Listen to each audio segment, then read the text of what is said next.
से यस अभी अब आ मुझे रहा अब आ रहा है, ठीक है। सो अमरीश जी ने जितनी बातें उठाई हैं, मुझे लगता है कि काफी एक मुद्दा है कि जिसमें शिक्षा, स्वास्थ्य, माइग्रेंट वर्कर, सरकार की पॉलिसीज, सरकार की रणनीति और जिस तरीके से पूरे सिचुएशन को हैंडल ये जिस तरीके से पूरे सिचुएशन को हैंडल लोगों ने किया है, मुझे लगता है, तो उसके लिए मुझे लगता है सबकी जिम्मेदारी बनती है। क्योंकि मुझे एक चीज ये भी लगता है कि सरकार की रणनीति सिर्फ फेल नहीं हुई है। मुझे लगता है कि हम जैसे सिविल सोसाइटी की भी रणनीति फेल हुई है और शायद हमने उस तरीके से चीजों को विजुअलाइज नहीं किया। सो अगर माइग्रेंट वर्कर पे ही आते हैं, तो अगर आप देखेंगे कि माइग्रेंट वर्कर मुझे लगता है कि अमरीश जी भी बोल रहे थे कि काफी बड़ी संख्या में गए हैं बिहार से लोग यहाँ से, ठीक है ना। और एक चीज और भी दिख रहा है मुझे कि ये अभी कम से कम 6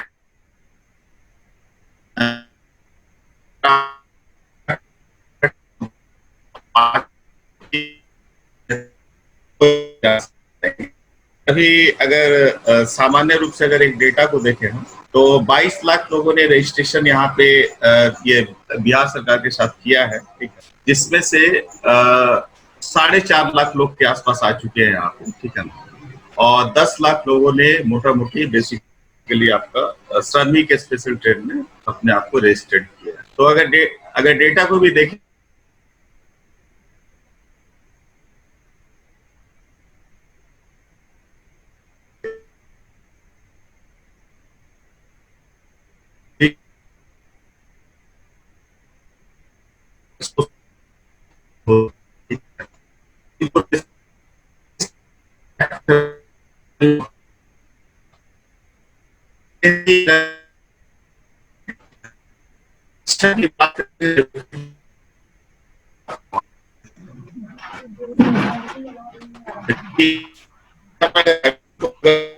आवाज नहीं आ रहा है।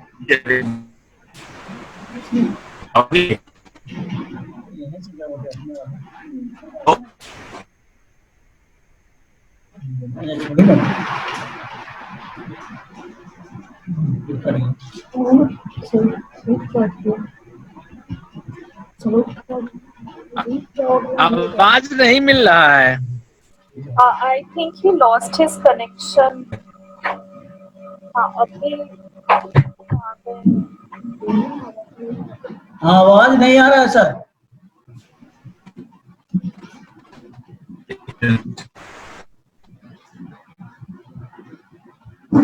जैनेंद्र जी का आवाज नहीं आ रहा है। कर रहा हूँ। मुझे लग रहा है कि उन्होंने कनेक्शन उनका गड़बड़ हो गया। फोन से अगर बात कर लीजिए, अगर जैनेंद्र फोन से आवाज सुन पा रहे हो तो वो बोल दें कि without presentation he can describe. Actually आप लोग की आवाज आ रही है मुझे, वो अच्छा रहेगा। आप लोग की आवाज आ रही है मुझे, आपकी भी आवाज ठीक से आ नहीं रहा है। प्रेजेंटेशन छोड़ दिए, ऐसा ही प्रेजेंटेशन छोड़ दीजिए, ऐसा ही ठीक है। प्रेजेंटेशन छोड़ दिया जाए। जैनेंद्र जी दूसरों को बोले म्यूट कर देंगे तो शायद आपकी आवाज आए। बाकी सब म्यूट कर दे अपने आप को।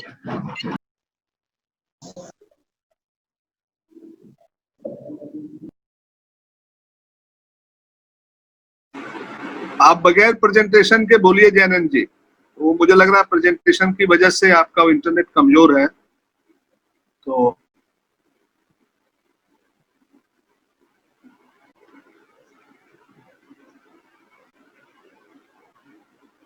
सृजिता, what happened? I think उनका कनेक्शन थोड़ा वीक है। हाँ ठीक है, आप उनको बोलिए प्रेजेंटेशन छोड़ दें। And he is able to hear us. सीमा राजपूत, उनको रिक्वेस्ट कीजिए जरा वो फोन से उनसे बात करें। हेलो, हाँ जैनेंद्र जी से बात हुई, अभी वो अपनी बात बिना प्रेजेंटेशन के ही रख रहे हैं। ठीक है, छोड़। हाँ, हाँ।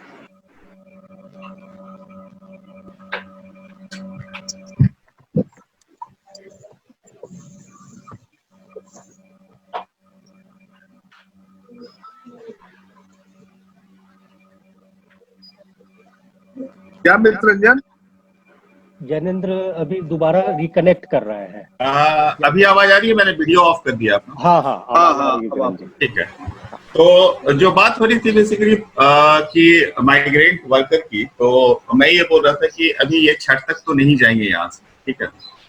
दूसरा कि अगर इनके पूरे डेटा को अगर आप देखेंगे तो डेटा में आपको ये दिखेगा कि 60 से 70% लोग जो बेसिकली इंडिविजुअली ही माइग्रेट करते हैं, ठीक है, और 30% के आसपास basically they live with their spouse and children, ठीक है ना। तो उसमें से भी काफी सारे लोग यहाँ पे आए हैं बिहार में इस जगह पे।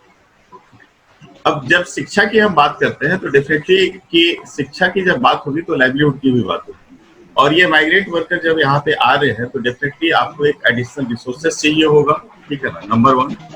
दूसरा कि आपकी रेडीनेस कितनी है स्कूल के लेवल पे, सिस्टम के लेवल पे, टीचर के लेवल पे, फिर उसके बाद ये पंचायत के लेवल पे, और हर लेवल पे आपको देखना पड़ेगा कि रेडीनेस कितना है बेसिकली कि इस सिचुएशन को हम हैंडल कर सकें।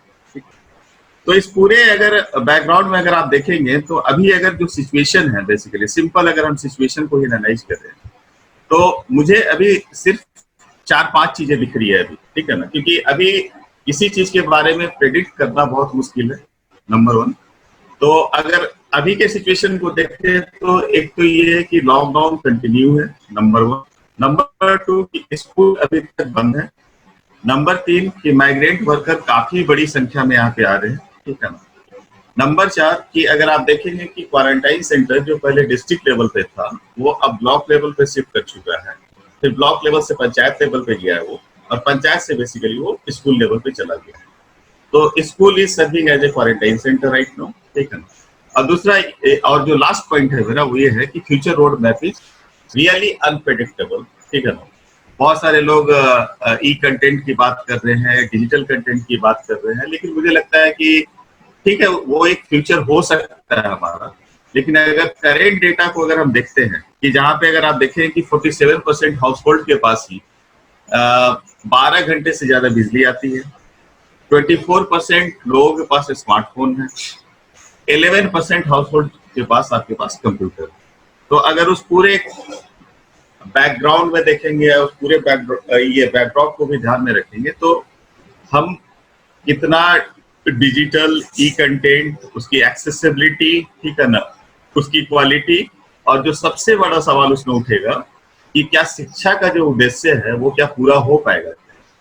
क्योंकि हम जैसे ही डिजिटल कंटेंट की बात करते हैं तो हम कंप्लीटली एक चीज भूल जाते हैं कि जब हम बात करते थे कि एक्टिविटी बेस्ड लर्निंग हो, पीयर ग्रुप लर्निंग हो, बच्चे का सोशियो कल्चरल कॉन्टेक्स्ट क्या है, उसकी अपनी भाषा क्या है, उसका अपना परिवेश क्या है, उसके पास अपना पूर्व अनुभव को वो किस तरीके से जोड़ता है चीजों के साथ, टीचर की क्षमता कितनी है ई कंटेंट को हैंडल करने के लिए, और जो सबसे इम्पोर्टेंट चीज है कि स्कूल रेडीनेस की जब हम बात करते हैं कि स्कूल कितना रेडी है, ठीक है, एलॉन्ग विथ कि हमारे पास जो ग्राउंड लेवल का जो डेटा है कि जिससे मैंने बताया कि बिजली जो है कितने % लोगों के पास 12 घंटे से ज्यादा आती है, 47% मैंने बोला, 24% लोगों के पास स्मार्टफोन है, ठीक है ना। अगर स्मार्टफोन है तो घर में बेसिकली जो लड़कियां हैं उनको एक्सेस है कि नहीं है, ठीक है ना।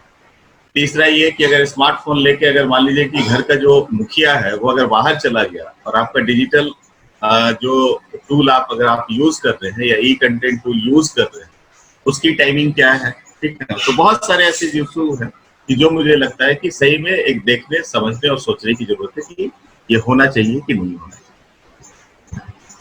तीसरी जो बात है कि कुछ बेसिक फैक्ट्स है basically in the context of Bihar, कि आप देखें कि लॉकडाउन से पहले भी अगर आप ये डाइस का सर्वे अगर थोड़ा सा रिफ्लेक्ट करते हैं, क्योंकि हमारी एक आदत है कि होता क्या है कि हम सिचुएशन के अनुसार रिस्पॉन्ड करना शुरू कर देते हैं।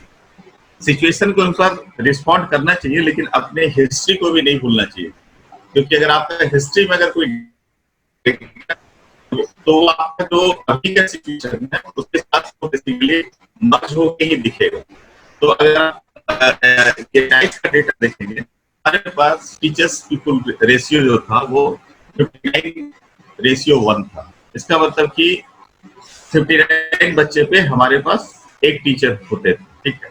अभी जो अगर उसी के कॉन्टेक्स्ट में अगर आप देखेंगे कि जो बेसिक फैक्ट से कुछ जो मैंने निकाला था, बल्कि टोटल नंबर ऑफ स्कूल जो है हमारे पास 70,000 के आसपास है। अगर एग्जैक्ट फिगर लेंगे तो 70958 है, ठीक है। चिल्ड्रन जो हमारे यहाँ इनरोल्ड है बेसिकली कक्षा 1 से लेकर 8 तक, वो 2,09,00,000 है। आउट ऑफ स्कूल चिल्ड्रन की जो संख्या दिखाई गई थी लास्ट ईयर PAB के अनुसार, प्रोजेक्ट अप्रूवल बोर्ड के अनुसार, वो 1,44,380 है, ठीक है। अब हम आते हैं कि जो अभी करंट सिचुएशन है, क्योंकि बेसिकली आपको अगर माइग्रेंट वर्कर और एजुकेशन को लिंक करना है तो उसके डेटा को भी आपको ध्यान में रखना पड़ेगा। तो ऑपरेशनलाइज क्वारंटाइन सेंटर की जो संख्या है, ये 23 तारीख तक का मैं डेटा दे रहा हूँ, 23 मई तक का, जो कि डिजास्टर मैनेजमेंट डिपार्टमेंट से हम लोगों ने लिया है, वो 15,036 चल रहा है, ठीक है ना। इसमें वो क्वारंटाइन सेंटर हमने नहीं ऐड किए हैं जो बेसिकली बिहार के बॉर्डर डिस्ट्रिक्ट में एस्टैब्लिश किए गए। उसकी संख्या करीब करीब 22 के आसपास है, उसमें भी 6-7 हजार लोग अभी हैं टीम। इस क्वारंटाइन सेंटर में बेसिकली जो लोग अभी हैं उनकी संख्या है 1,56,852, करीब 1.5 लाख के आसपास। और श्रमिक ट्रेन जो बिहार को सैंक्शन किया गया है वो है 752, 750, 750 के आसपास है ये। और जो माइग्रेंट वर्कर श्रमिक ट्रेन में के लिए रजिस्ट्रेशन कराए हैं उनकी संख्या है 10,07,668। और 20 तारीख तक जो ट्रेनें यहाँ पे आई थी जिनकी संख्या करीब करीब 368 है, उसमें 4,70,365 लोग यहाँ पे आ चुके हैं, ठीक है। तो ये मैंने आपको एक डेटा बताया कि एजुकेशन का हमारे पास बेसिक डेटा क्या है कि कितने हजार स्कूल हैं, कितने बच्चे पढ़ रहे हैं, कितने आउट ऑफ स्कूल हैं।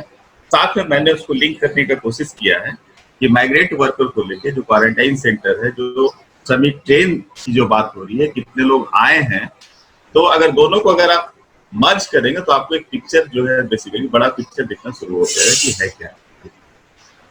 इसी के अगेंस्ट में अगर आप देखें कि एजुकेशन डिपार्टमेंट कितना रेडी है सारी चीजों को हैंडल करने के लिए, तो अभी तक आप देखेंगे कि गवर्नमेंट की ओर से 3 नोटिफिकेशन निकले हैं अभी तक एजुकेशन डिपार्टमेंट की ओर से। अगर आप वेबसाइट पे जाएंगे तो आपको मिल जाएगा।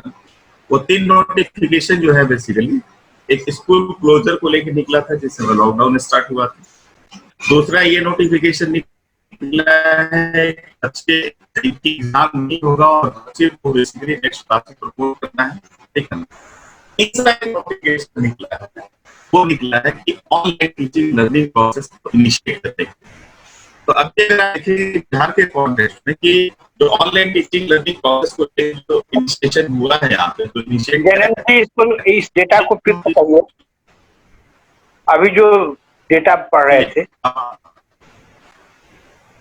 डेटा है sir, total number of school है 70,958। बच्चे उसमें इनरोल्ड है 2 करोड़।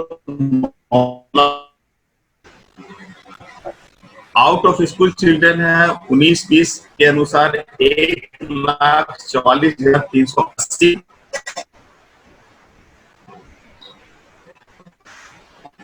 क्वारंटाइन सेंटर जो 23 तारीख तक ऑपरेशनलाइज था वो था 15,036 लोग जो क्वारंटाइन किए गए हैं 23 तारीख तक, उनकी संख्या है 1,66,852 जी, 1,55,000। सभी ट्रेन जो सैंक्शन किया गया है बिहार के लिए वो किया गया 752। सभी में जो मजदूरों ने रजिस्ट्रेशन कराया है आने के लिए उनकी संख्या है 1,00,768। अभी तक जो 368 श्रमिक स्पेशल ट्रेन बिहार में आई है 20 तारीख तक का ये डेटा है, 20 मई तक का, वो है 4,70,965।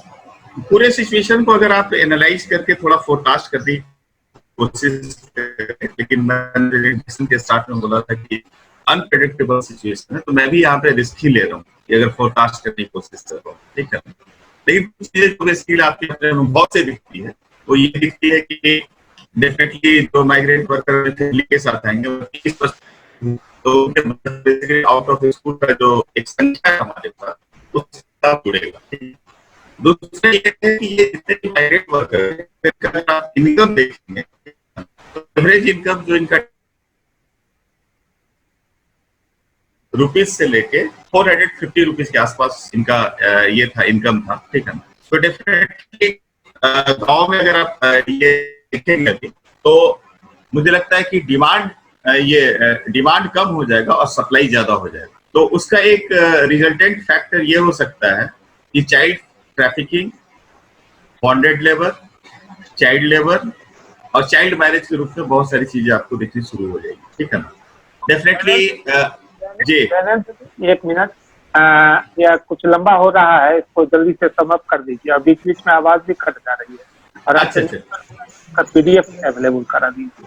ठीक है, ठीक है। तो ये basically bonded labour, domestic violence और जेंडर डिस्पैरिटी में भी दिखेगा, ठीक है। अब जो इसके बाद जो मैंने ये किया था कि अभी एजुकेशन की स्ट्रेटजी क्या हो सकती है, तो मैंने इसको सिर्फ 2 पार्ट में डिवाइड किया है। पहला ये कि ड्यूरिंग लॉकडाउन के दौरान व्हाट वी कैन डू, और बेसिकली पोस्ट लॉकडाउन या के बाद हम क्या कर सकते हैं। तो अभी जो है मुझे लगता है कि लॉकडाउन के दौरान मुझे लगता है कि 4 चीजों पे सोचना चाहिए, कि स्कूल के लेवल पे, कम्युनिटी के लेवल पे, टीचर के लेवल पे और चिल्ड्रन के लेवल पे, ठीक है ना। और पोस्ट लॉकडाउन में बेसिकली जो हमें फोकस करना चाहिए वो सेफ एंड सिक्योर एजुकेशन को लेके, जो मैसेज जो बेसिकली व्हाट्सएप से जो फेक मैसेज जो आते हैं उसको हम कैसे हैंडल करेंगे। तो I want to say here कि correct messaging to the community. The third one is कि हमें रेजिलियंस बिल्डिंग पे काफी वर्क करना चाहिए। और चौथा ये कि सोशियो इमोशनल सपोर्ट जो है बेसिकली उस पर सही में हमें वर्क करना चाहिए, बिकॉज कि लर्निंग आउटकम को लेके मेरी चिंता उतनी नहीं है कि जितना बच्चों के अंदर कॉन्फिडेंस और जितना कम्युनिटी के अंदर जो डर है उसको लेके मुझे लगता है कि हमें वर्क करना चाहिए। सो इसके बाद जो मुझे लगता है कि जो लास्ट मेरा ये स्लाइड है, इसमें ये है कि मैंने इसमें 4 चीज ये किया, सजेस्ट किया है कि हमें 4 चीजों पे फोकस करना चाहिए कि कुछ सिलेक्टेड एरिया में हमें एग्जीक्यूट करना चाहिए प्रोग्राम को, नंबर 1।